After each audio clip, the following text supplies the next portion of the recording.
ചങ്ങായിമാരെ 5 മാസങ്ങൾക്ക് മുമ്പ് നമ്മുടെ കൂരിയാട് എന്ന് പറയുന്ന സ്ഥലം വളരെയധികം പ്രശസ്തി നേടിയ ഒരു സ്ഥലമായിരുന്നു.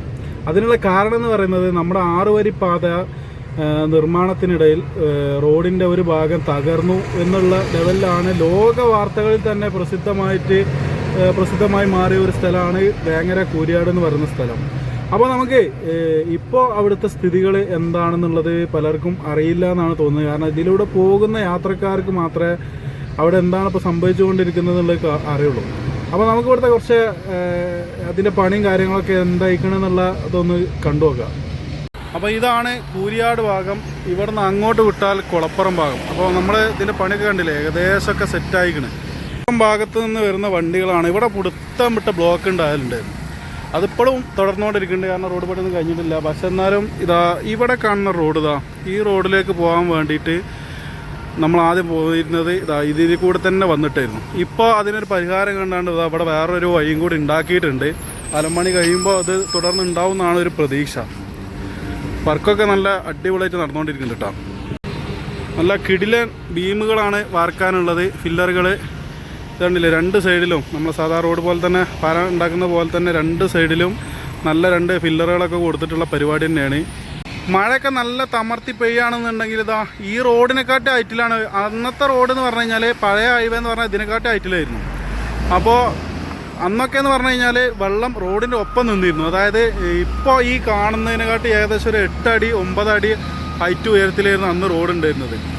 അപ്പോൾ ആ റോഡിനെക്കാട്ടി വെള്ളം നിന്നിരുന്ന ഒരു സമയം ഉണ്ടായിരുന്നു. അപ്പോൾ അങ്ങനത്തെ ഒരു സാഹചര്യത്തിൽ ഒരു മഴക്കാലത്ത് കൂടിയാണ് ഈ റോഡ് അന്ന് തകർന്നടിഞ്ഞ് വീണത്. പില്ലർ ഒരു സൈഡിൽ നിന്ന് വാർത്ത് തുടങ്ങി കേട്ടോ. ഞാനത് ശ്രദ്ധിച്ചിട്ടില്ലായിരുന്നു. അവിടെയൊക്കെ ആ ദൂരത്തു നിന്നൊക്കെ കാണുന്നൊക്കെ വാർത്ത് വെച്ചിരിക്കുന്നതാണ്. ഇത് കണ്ടില്ലേ, നമ്മൾ വീട് പണിക്കൊക്കെ പോകുമ്പോൾ പെട്ടി ഫില്ലർ എന്നൊക്കെ പറയും. വാർക്കാൻ ഉപയോഗിക്കുന്ന സാധനത്തിൻ്റെ പേരായിരുന്നു. ഇത് കണ്ടില്ലേ, നല്ല സെറ്റപ്പിൽ ഫില്ലർ വാർക്കാൻ വേണ്ടി സെറ്റ് ചെയ്തിരുന്ന സംഭവമാണിത്. ഏതാ ജാതി വണ്ടിയൊക്കെ KNRCL നല്ല തമർത്തിയ പണി പറഞ്ഞാൽ നല്ല തമർത്തിയ പണി. എവിടെയും അങ്ങനെ സ്റ്റെക്കായി നിൽക്കുന്നില്ല. ഏകദേശം എനിക്ക് തോന്നുന്ന ഒരു 3 മാസം കൊണ്ടാണ് പണി ഈ കോലത്തിലാക്കിയത്. ഇത്രയും അത്രയും ഹൈറ്റിൽ ഏകദേശം ഒരു എന്താ പറയുക, ഒരു 10-20 അടി ഹൈറ്റോളം വലിപ്പമുള്ള അത്രയും ഹൈറ്റിൽ കാണുന്നില്ല, ഇങ്ങനെ കണ്ടാൽ മനസ്സിലാവില്ല. അത്രയും ഹൈറ്റിൽ മണ്ണായിരുന്നു ഇവിടെ. ആ മണ്ണ് കംപ്ലീറ്റ് ഇവിടുന്ന് മാറ്റിയിട്ടാണ് ഇപ്പോൾ ഇത്രയും ഈ നിലത്തിനൊപ്പാക്കിയിട്ടുള്ളത്. അതുപോലെ തന്നെ അത്രയും സ്പീഡിൽ തന്നെ ഫില്ലറുകളും പൊന്തി വന്നിരിക്കുന്നത്. രാത്രിയൊക്കെ ഈ പരിസരത്തുള്ളവർക്ക് കിടന്നുറങ്ങാൻ നല്ല ബുദ്ധിമുട്ട് തന്നെയാണ്. കാരണം ഇതിൻ്റെ ശബ്ദം ഭയങ്കരമാണ്. ഈ റോഡ് പണി കാരണം ഇപ്പോഴും വണ്ടി ബ്ലോക്ക് തന്നെ കേട്ടോ. അപ്പോൾ അതുകൊണ്ട് നമ്മുടെ കോഴിക്കോട് ഭാഗത്തേക്കൊക്കെ പോകുന്നവരുണ്ടെന്നുണ്ടെങ്കിൽ ഒന്ന് ശ്രദ്ധിക്കുക. കാരണം രാവിലെ ആണെന്നുണ്ടെങ്കിലും വൈകുന്നേരം ആണെന്നുണ്ടെങ്കിലും ഇവിടെ നല്ല ബ്ലോക്കാണ്.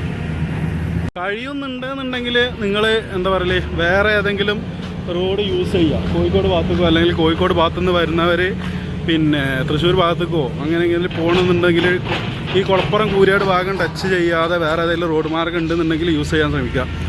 ഈ എന്താ പറയല്, മഴ പെയ്തിരുന്ന സമയത്ത് ഇത് പൊളിഞ്ഞു പറഞ്ഞില്ല. ആ ഒരു സമയത്ത് ഇവിടെ ഫുട്ബോൾ നടന്നിരുന്നതാണ്. ആ പോസ്റ്റുകൾ മാത്രം ഇപ്പോൾ ഇവിടെ ബാക്കിയുണ്ട്. ബാക്കി ഗാലറിയും കാര്യങ്ങളൊക്കെ പൊളിച്ചുകൊണ്ടായി തോന്നുന്നില്ല പൊളിച്ചു കൊണ്ടേയിരിക്കുന്നത്. പിന്നെ അതുപോലെ തന്നെ എന്താ പറയുക, അന്നത്തെ കളി അവിടെ നിർത്തി വെച്ചിരുന്നതാണ്. ഇതുണ്ടല്ലോ, ഇതുപോലത്തെ ഒരു ഫില്ലർ ആകുന്നതിൻ്റെ മുൻപ് അതിൻ്റെ അടിഭാഗം ചെയ്ത് വെച്ചിരിക്കുന്നതാണ്. ഉണ്ടല്ലോ, ഇത്ര സെറ്റപ്പിലാണ് ചെയ്തുകൊണ്ടിരിക്കുന്നത്.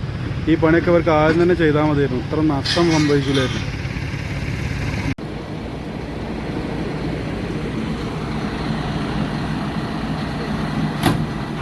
ഞാൻ ആദ്യമേ പറഞ്ഞൊരു കാര്യമുണ്ട്, ഈ വഴി പോകാനുള്ളവർ വേറെ ഏതെങ്കിലും വഴി മാർഗം ചിന്തിക്കുന്നതാവും നല്ലത്. കാരണം അത്രയും ബ്ലോക്കാണ്. വലിയ രീതിയിലുള്ള പണി നടക്കുന്ന ഈ ഒരു സ്ഥലത്ത് ഏകദേശം ഒരു 10-200 ആളോളം പണിക്കുണ്ടാവുമെന്നാണ് എനിക്ക് തോന്നുന്നത്. ആ ഒരു സ്ഥാനത്ത് ഒറ്റ മലയാളികളെയും കണ്ടില്ല എന്നുള്ളതാണ് വലിയൊരു കാര്യം.